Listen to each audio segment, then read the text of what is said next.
नमस्ते पलवल, मैं अजय चौहान। हमारे साथ मौजूद है सुनीता सौरोज, जो काफ़ी चर्चित रही विधानसभा चुनाव में। दो दिग्गज नेता थे, दो बड़ी पार्टी थी, लेकिन एक निर्दलीय रूप में अपनी भागीदारी एक बेटी के रूप में विधानसभा की होडल से दिखाई और डटी रही एंड तक। लेकिन जनता पढ़े लिखों को पीछे समझती है, पहले जो रीति रिवाजों से पार्टियां चलती आई है उन पर विश्वास दिखाती है। सुनीता जी, आपका स्वागत है संस्कृति न्यूज़ पर। आपका बहुत बहुत धन्यवाद। मेरी और आपकी मुलाकात एक बार चुनाव के दौरान हुई और अब हमारे इस प्लेटफॉर्म पर हो रही है। ये कहना चाहूँगी आपको पहले तो बहुत बहुत बधाई, क्योंकि आप जब चुनाव के दौरान मिले थे, लेकिन आपको तो सोशल मीडिया के माध्यम से आप तो हर जगह कवरेज अपनी दिखाते रहते हैं। लेकिन ये जो आपने जो पलवल का जो लॉन्चिंग किया है, इसके लिए आपको बहुत बहुत बधाई। धन्यवाद जी। और जो हम बात कर लें, आपका चुनाव जिस तरीके से रहा हमने भी देखा। एक मजबूत रूप से मैं मर्रोली की बेटी हूँ और पूरी सौरोतों की बेटी हूँ, ये भी आपने लोगों तक मैसेज में मुझे लगा कि वो पहुँचा। तो कितना फ़ायदा मिला और क्या समझ में आया फर्स्ट चुनाव जीतने में?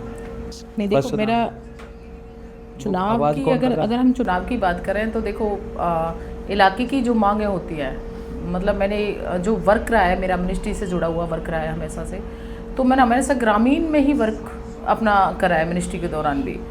तो मैंने अगर चुनाव की बात करूँ तो एक जो जहन में आता था ना कि आज भी हमारा इलाका है, आज भी मतलब डेवलपमेंट के हिसाब से देखेंगे तो आज भी उसी कगार पर है। दिग्गज नेता रह लिए, आप कहेंगे एजुकेटेड नेता रह लिए, जिनको हम कहते हैं, जो अपनी विरासत को संभालने में लगे हुए थे। तो सोचा कि एक पढ़ा लिखा, एक सोचने समझने वाला युवा और सुलझा हुआ अगर युवा अगर क्षेत्र के अंदर क्यों नहीं निकल के आते। वो निकलना क्यों नहीं था? एक तो ये था कि रिजर्वेशन है, रिजर्व सीट है, तो रिजर्व सीट का मतलब एक अगर कहें तो पढ़ा लिखा नेता युवा ये सोच में पड़ जाता था कि ये दिग्गज नेता जो बैठे हमें नहीं उभरने देंगे, हमें नहीं करने देंगे। लेकिन मैं एक लड़की होने के नाते एक मरौली गाँव की बेटी हूँ, सौरोता का गाँव मरौली गाँव है। तो मैंने सोचा कि अगर यही प्रथा अगर चली रही तो इस प्रथा से हमारे युवा, बेटियां, महिला और आज का युवा वो सोच ही नहीं पा रहा है कि हम भी इसमें भागीदारी ले सकते हैं, जिसमें नेता कहते हैं कि राजनीति बहुत गंदी है। लेकिन मैंने उसको चैलेंज करा कि राजनीति बिल्कुल गंदी नहीं है। अगर आज का युवा, आज की लड़की, आज की महिला अगर राजनीति के अंदर उतरे और अपने समाज के लिए या सर्व समाज के लिए एक विधानसभा को डेवलप के लिए अगर वो मैदान में आती है तो राजनीति कहीं गंदी नहीं है, क्योंकि राजनेताओं ने राजनीति गंदी बना रखी है। मैंने वो साबित करना था, जो कि मैं साबित कर पाई। दूसरा, आपने पूछा कि धुरंधर व्यक्ति आप और हम बनाते हैं, कोई पेट से जन्म नहीं लेता, क्योंकि जनता बनाती है। जनता ने उनको देख रखा है कि धुरंधर वो है कि उनकी विरासत चली आ रही है शुरू से पीढ़ियों से। जब तक हमारा नया युवा, नया यूथ, जब तक जनरेशन नहीं आएगी आगे तो धुरंधर कहलाएंगे।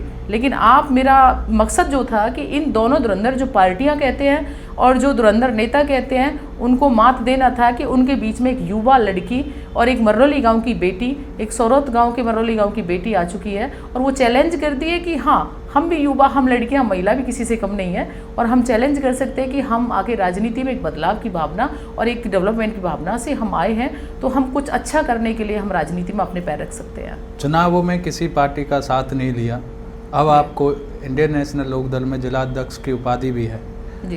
तो क्यों इंडियन नेशनल लोकदल आपने चुनी? इंडियन नेशनल लोकदल पार्टी का मैं कहूँगी कि वो हरियाणा की वो पार्टी है जो गरीब, कमेरे, मजदूर, बुजुर्ग से जुड़ी हुई है।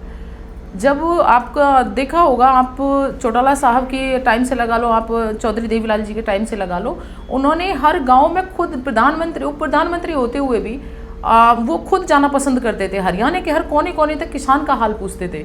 अगर चौटाला साहब की हम बात करें, वो एक चौपाल तक जो समस्या गांव की थी, ग्रामीण की थी, क्योंकि शहरी वोट, अगर शहरी वोट का हम अगर देखें तो शहर में मतलब डिनाई करते थे लोग, लेकिन गांव का हम करें तो ग्राम एक डिपेंडेंट था कि कोई हमारे बीच में व्यक्ति आए, वो थे चौटाला साहब। माने जी चौटाला साहब सबके साथ जाते थे, किसान के रूप में जाते थे, हर किसान का दर्द समझते थे, मजदूर का दर्द समझते थे। जब वो जाते थे तो ग्राउंड लेवल की समस्या उन्हें पता लगती थी, और वो ग्राउंड लेवल की जो समस्याएं जो आज नहीं हो पा रही हैं, तो जब देखते तो उससे हरियाणा चमकता था। हरियाणा का एक नंबर 1 हरियाणा आता था, दूध दही का खाना, यह मेरा हरियाणा। मतलब एक अलग से एक चहक, हरियाली की चहक देख लो, चाहे किसानी की एक लहर देख लो, चाहे हमारे जो युवा भाइयों को जो रोजगार की लहर थी वो देख लो उस टाइम की। तो मतलब उनके समय में ना एक हरियाणा के अलग ही विकसित राज्य था। और उसमें मैं देखती हूँ कि सबसे जो जमीरी जो मुद्दा रहा, मेरी दादी विडो हैं जो कि उन्होंने 100 रुपये जो पेंशन से घर चलाया। जब मेरी दादी अपनी कहानी हमारे बीच में रखती थी तो हम जानना चाहते थे कि कौन है जो चौधरी देवीलाल जी हैं, कौन है जो चौधरी ओम प्रकाश चौटाला जी हैं। तो मैंने हमेशा उनको जानने की इच्छा की, उनको पढ़ना शुरू किया और किया। तो मेरे हरियाणा के हित में अगर ये पार्टी हमारी हरियाणा के हित की बात करती है, युवाओं की बात करती है और हमारे यानी कि हर बुजुर्ग की बात करती है, तो मैं अपनी, अगर मुझे कभी ऐसा वक्त मिला, कोई मुझे जिम्मेवारी दी या मुझे एक सेवा का जो मौका मिला एक कार्यकर्ता के रूप में, तो डेफिनेटली मैं इंडियन नेशनल लोकदल पार्टी का एक हिस्सा बन के कार्यकर्ता के रूप में मैं आना चाहूँगी। आप कह रहे हो कि हमारी पार्टी अपने हितों की बात करती है, लेकिन आपकी पार्टी के हित ही कांग्रेस डिसाइड करती है या बीजेपी डिसाइड करती है? आपको बी टीम कभी कांग्रेस की कहा जाता है, कभी आपको देखो ये तो बीजेपी की कहा जाता है। ऐसा नहीं है, राजनीतिक मुद्दे हैं। ये बी टीम कौन है? आपने कांग्रेस को देखा है कि कांग्रेस के, आप अभी राज्यसभा चुनाव जो हुआ आपने वोटिंग सिस्टम देखा, आपने जो दिन दहाड़े उनको खरीद भी लिया, कुछ ने क्रॉस वोट किया, कुछ का वोट एक गलत वे में उन्होंने साबित किया। लेकिन बी टाइम का जो मुद्दा बन के आता है, तो आप हरियाणा सरकार के अंदर आप देखोगे कि कांग्रेस सरकार को, कांग्रेस के जितने विधायक 10 के मतलब कहेंगे 9 विधायक 10 विधायक क्या ऐसे गलती कर सकते हैं, जा सकते हैं? तो बी टीम का मुद्दा जो बनाते हैं ना, वो बिल्कुल मतलब एक नए करेंगे हम तो उसको। लेकिन हमारे जो मुद्दे हैं, अगर हम बी टीम होते तो HPSC का भी हमने मुद्दा भी चंडीगढ़ में उठाया, और अभी देखो हमने HPSC ऑफिस का हमने घेराव किया। चौधरी अभय सिंह चौटाला जी की एक नीति है, उन्होंने कहा कि जब मेरे हरियाणा प्रदेश का जब उसको युवा को अगर नौकरी नहीं है, युवा दारू के नशे में है, तो उनका एक ही मुद्दा है कि मेरे हरियाणा को उसी तरीके से प्रगति पर लाना है जो मेरा युवा एक जो संकल्प लिए, उन पार्टी ने जो संकल्प किया कि 33% की महिला की भागीदारी शुरू से माननीय चौटाला साहब के टाइम से ही उनकी नीति रही है। और चौधरी अभय सिंह चौटाला जी हमेशा से अपनी बातों में वक्तव्य रखते हैं कि जहाँ जहाँ गरीब का, मेरे मजदूर, मेरे युवा यूथ को जहाँ जहाँ परेशानी होंगी वहाँ चौधरी अभय सिंह चौटाला जी नजर आएंगे और उनके हक और अधिकार की पेंशन कटी तो पेंशन के हक अधिकार में आपके हरियाणा की बात करेंगे तो सबसे नंबर 1 पे आए। जब किसानों को परेशान मंडियों में किया जा रहा था, उनके जो खिलाफ जो अंगूठा जो उनका जो मांगा जा रहा था, यानी कि डॉक्यूमेंट्स से कंप्लीट नंबर मांगे जा रहे थे, तो उसके प्रति अभय सिंह चौटाला जी हमेशा से उन्होंने कहा कि मंडियों में जाओ, आप खड़े हो, हम हक के लिए खड़े हुए। हर कार्यकर्ता इतना मजबूती के साथ खड़ा। आज अब जब हम बात करते हैं हरियाणा के, जब युवाओं को जब नौकरी हरियाणा के अंदर नहीं मिल रही और बाहर के युवाओं को नौकरी हरियाणा के अंदर मिल रही है। अगर हम बात करते हैं, देखो सरकार चाहे कोई भी हो, अगर आपका जिस सरकार में, प्रेजेंट सरकार में अगर हमारा BTech MTech MSc MCOM बंदा है, उसको हम चपरासी की पोस्ट पे देखना चाह रहे हैं। और बाहर जब हमारे HPS रैंक लेवल, इसमें मैं आपको रोकना चाहूँगा, हमारे जो लोग हैं जी, इसमें आप जनता को किस तरीके से देखते हैं कि जो इतनी बड़ी डिग्री हासिल कर भी वो चपरासी की सोच पर जाना चाहते हैं? गवर्नमेंट जॉब ही क्या बहुत ज़रूरी है किसी भी प्रदेश या देश के लिए? देखिए, प्रदेश को चलाने के लिए गवर्नमेंट जॉब जरूरी, मोस्ट इंपोर्टेंट पार्ट है वो। तो वो अप्लाई कर रहे हैं तभी तो वो चपरासी बिल्कुल अप्लाई कर रहे हैं ना, जब उनको पता है कि बड़े लेवल की नौकरी हमारे पास है नहीं, हाई लेवल की जो नौकरी है सिस्टम में, जहाँ सिस्टम है वो सिस्टम फेल है। आप नीट की अगर परीक्षा देखोगे तो नीट में अभी भी कितने बच्चे सुसाइड किया, 7 बच्चों ने लगभग सुसाइड किया है अभी प्रेजेंट, क्योंकि उनका जो तैयारियां थी, गरीब घर से बच्चे आते हैं और वो तैयारियां करने में आपको पता है कि एक माँ बाप जोड़ के पैसा लगा के उनकी कोचिंग कराता है। जब कोचिंग हो गई और पेपर कैंसिल हो जाता है तो बच्चे पे क्या बीतती है, कहते हैं कि अब की बार तो मैं क्लियर कर ही जाऊंगा, उम्मीद होती है। जिन बच्चों की उम्मीद पे पानी फिरता है तो देख रहे हो आप हरियाणा का क्या हाल है। ऐसे ही हमारी जो नौकरियां आप देखेंगे कि टोटली HPSC का जो घेराव किया हमने, टोटली शायद हमारे जितने भी लिए गए उसमें से टोटली बाहर के हैं। क्या जरूरत है जब हमारा हरियाणा प्रदेश के बच्चों के पास नौकरियां नहीं है? फैक्ट्स हैं ये। जब हरियाणा प्रदेश का अफसर नहीं रहेगा, बाहर के अफसर आप लगाओगे जिनको भाषा समझ में नहीं आती, जिनको आपको एक अफसर हमारे HPSC की जो रैंकेबल हमारे जो इंटरव्यू ले रहा है वो बिहार का बंदा बैठा है हमारे इंटरव्यू लेना, हमारी हरियाणा की जो भाषा है अलग भाषा है और उसको बिहार की भाषा, हम उसको समझ में, हम बिहार की भाषा कैसे समझा सकते हैं? तो वो कहता है कि हरियाणा के बच्चों में तमीज नहीं है, तो इसका मतलब वो इंटरव्यू में फेल कर देता है। ये सोचने का विषय है हमारे हरियाणा प्रदेश के लिए। आप जिलाध्यक्ष के तौर पर किस तरीके से पलवल में अपनी पार्टी को बढ़ाने का काम कर रही हैं? और जो अभय चौटाला जी के लिए आपने कहा कि वो युवाओं की आवाज़ उठाते, जब वो युवा थे तो वो जनता की आवाज़ को किस तरीके से दबाते थे, इसलिए उन्हें नकारा जा रहा है? नहीं, नकारने वाली बात तो रहती है, अप एंड डाउन चलते रहते, पार्टियां हैं, नीतियां हैं, और नीतियों पे पार्टियों को जब लोग पसंद करते हैं तो पसंद भी बहुत करते हैं। आप देखो, जब बीजेपी पार्टी का कोई नाम लेने वाला नहीं था कुछ समय में, आज देखो बीजेपी पार्टी को पूरा लोगों ने पसंद किया, समय आया। कांग्रेस पार्टी का आज नाम लेने वाला नहीं है, आज देखो फिर से समय इंडियन नेशनल लोकदल पार्टी का आया। इंडियन नेशनल लोकदल पार्टी का हरियाणा की सबसे बड़ी मतलब कहेंगे तो चहेती पार्टी, और चहेती मतलब एक लोकप्रियता में चौधरी अभय सिंह चौटाला जी एक नंबर 1 पर आ चुके हैं। और युवाओं की बात करेंगे तो करण अर्जुन भाई साहब हैं, जो एक युवाओं की बात करते हैं, जो युवाओं के स्तर पर जिनको बिल्कुल जीरो उनका जो ईगो है, बिल्कुल 0% उस पर लेके हर युवाओं को साथ लेकर आज युवाओं की बात करते हैं। आज वो हर उस पर युवाओं के साथ हर खड़े मिलते हैं आगे। तो मैं जो पार्टी मैं टोटली उस पर आऊँगी कि हमारा जो फोकस है ना, हमारा फोकस है हरियाणा प्रगति करे कैसे भी करे। जो हमारी लीडिंग जो power Indian National Lokdal party की जो नीतियां हैं, लीडिंग पावर जो है, एक ऐसा व्यक्ति, आज आप देख रहे होंगे कि नगर निगम घोटाले में आज कोई अफसर सुन नहीं रहा है। आज आप केंद्रीय मंत्री चिल्ला चिल्ला के जाते कि तुम घोटाला कर रहे हो, ये तो जीते जागते उदाहरण है। अभी जो मीटिंग हुई थी, अभी मीटिंग में देखो कोई मंत्री की नहीं मान रहा है। अफसर जो सरकार थी माननीय चौधरी चौटाला साहब की जब सरकार थी, तो आप देखोगे कि अफसर रात के टाइम बदल के सोता था कि चौटाला साहब जी का फ़ोन नहीं आ जाए। पार्टी की नीतियां ऐसी हों जो कि अफसर आपको एक फ़ोन में नहीं, एक नाम लेने से ही काम करे कि अगर ऐसा होगा तो आपको सस्पेंड लेटर भी जारी हो सकता है, आपको यहाँ से डिनाई भी कराया जा सकता है, आपको भगाया भी जा सकता है, आपको एक डर होना चाहिए। आज आप देख रहे हो कि किसी एक छोटे से एक PN को भी डर नहीं है। वो कहता तो मैं तो मंत्री का राइट हैंड हूँ, वो पानी पिला रहा है लेकिन कहता है मंत्री का राइट हैंड हूँ।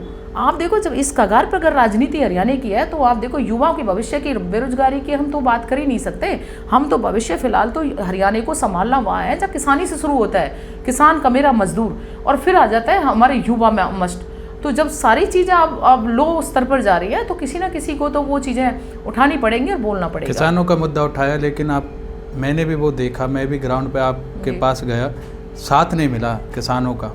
नहीं, किसानों का साथ था, लेकिन बेचारे जिस किसान की फसल मंडी में पड़ी है और अभी तुलाई पे है, उसकी तोल भी नहीं हुई है, तो उसको डर है कि मेरे इतनी 1 साल की जो मेहनत है, और अगर वो मंडी में है जब उसका पैसा भी नहीं आया है, उसकी तोल भी नहीं हुई है। सरकार तो कहती है 72 घंटे में हम पैसा नहीं, आपने देखा होगा 72 घंटे कहाँ, आप तो यहाँ देख रहे होंगे कि 1 महीने तक पैसा नहीं आया लोगों का। हमने खुद सबूत दिया और आज भी रखे हमारे पास निकले हुए वो। लेकिन वो किसान डरता है, कहते हैं कि इतने साल की ये जो मेहनत है ना मेरी कुछ समय की, अगर इन्होंने तुलाई नहीं करी, इन्होंने पैसा नहीं दिया, अगर मैं सरकार के खिलाफ बोल गया, अगर मैं 2 शब्द बोल गया, तो इतना डरा रखा है कि मेरी फसल का पैसा मुझे नहीं मिलेगा। मुझे किसी भी तरीके से मेरी फसल, वहाँ आपने देखा होगा मौसम खराब रहा है, मेरी उसको अनाज को तोलेंगे भी नहीं, मेरी मंडी में पहुँचने भी नहीं देंगे, और मंडी में पहुँच भी गया तो जब किसान का मंडी में पहुँचने के बाद जब उसका पैसा खाते में आ जाए, मेरा पैसा रोक दिया जाएगा।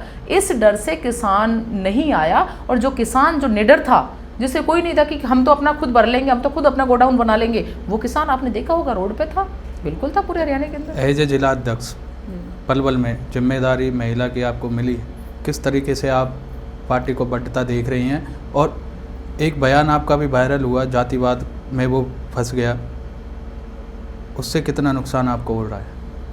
देखो, नुकसान की बात तो करें तो देखो नीतियाँ हैं और नुकसान नहीं देखे जाते। जब आपके ज़मीर की बात हो, जब आपके मुद्दों की बात हो, जब आपके लोगों के हितों की बात हो, उसमें नुकसान नहीं दिखा जाता, क्योंकि आप अपने फ़ायदे के लिए कोई चीज़ करेंगे तो वो चीज़ है ही नहीं आपको सही मायने में। अगर आप राजनीति में आए हो, आप जनसेवा के लिए आए हो, आप जनसेवा की अगर आप डिमांड नहीं पूरी कर सकते, जनसेवा को आप एक सही मायनों में उस मुद्दों पर बात नहीं कर सकते, तो आपका कोई हक नहीं राजनीति के अंदर रहने का।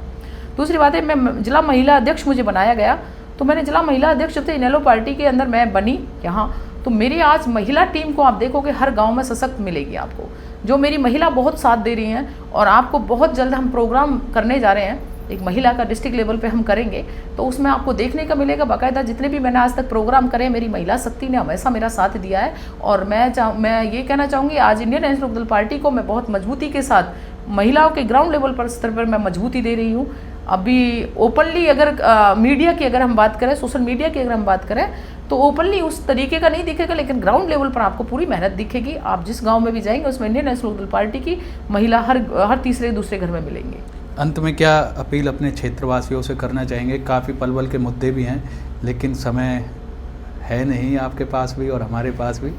देखो, मैं तो अंत में यही कहना चाहूँगी, पलवल क्षेत्र की जनता से मैं तो यही पूरे और हरियाणा क्षेत्र की जनता से मैं यही अपील करना चाहूँगी कि पढ़ा लिखा युवा, आज की जनरेशन, अगर आप मौका दोगे, आपको इलेक्शन में, आपको MLA बनने में, आपको चेयरमैन बनने में, या वो आपके मुद्दे उठा पाएगा, आपके बच्चों के लिए, आने वाली जनरेशन के लिए चीज़ें अच्छी लेके आ पाएगा। जैसे AI का ज़माना है, प्रेजेंट अगर बात करें तो वो चीज़ें बदल चुकी हैं। जो आप वो पीछे लेके बैठे थे कि जो आप चुनावों में दारू बांट के, पैसा बांट के, सूट बांट के जो करते हैं, लेकिन आज का जो बदलाव जो आपने करना होगा वो बदलाव की तरफ ध्यान दें। मैं तो ये भी कहूँगी कि वो युवा जो आज पढ़ा लिखा युवा है, क्योंकि आज का जो बुजुर्ग जो हमारा जो कम्युनिटी है वो सोशल मीडिया पे एक्टिव नहीं है, उनको फ़ोन ही चलाने नहीं आते। लेकिन हमारा गांव आज भी हमारे उनके बुजुर्गों के माध्यम से ही हमारी जो पंच पंचायतें हैं वो चलती है। लेकिन आज का जो युवा है आज सोशल मीडिया के माध्यम से वो जुड़ा हुआ है। लेकिन मैं इस सोशल मीडिया के माध्यम से, आपके चैनल के माध्यम से मैं यही कहना चाहूँगी कि नेता आते हैं, नेता जाते हैं, लेकिन आपकी वो 5 साल की जो नीतियां बना के जाते हैं आपके बच्चों के गला घोट कर जाते हैं। मैं तो कहूँगी जब पढ़े लिखे युवाओं को, नेताओं को, पढ़े लिखे बच्चों को जब इसमें आपकी भागीदारी मिलेगी, लोकतांत्रिक इस में भागीदारी जब लेके आएंगे तो आपकी बच्चों के लिए नीतियाँ लेके आएंगे, अच्छी शिक्षा लेके आएंगे, अच्छा आपके लिए जो हरियाणा की प्रगति लेके आएंगे। जब हरियाणा प्रगति, जब प्रदेश प्रगति करेगा तो मेरा देश प्रगति करेगा। तो मैं कहूँगी कि आने वाले जो भी चुनाव, चाहे पार्षदों के हों, चाहे वो सरपंचों के हों, ऐसे युवाओं को चुनकर आप भेजें जो आपकी आवाज़ को बुलंद कर सकें। जी, तो हमारे साथ मौजूद थी सुनीता सौरभ जी, जो जिला अध्यक्ष हैं पलवल से इंडियन नेशनल लोक दल में, और काफ़ी अच्छी चर्चा उनके साथ रही। आगे भी हम उनसे ऐसे ही चर्चा करते रहेंगे अपने पॉडकास्ट के माध्यम से या ग्राउंड पर जाकर। तो देखते रहें संस्कृति न्यूज़। मैं अजय चौहान।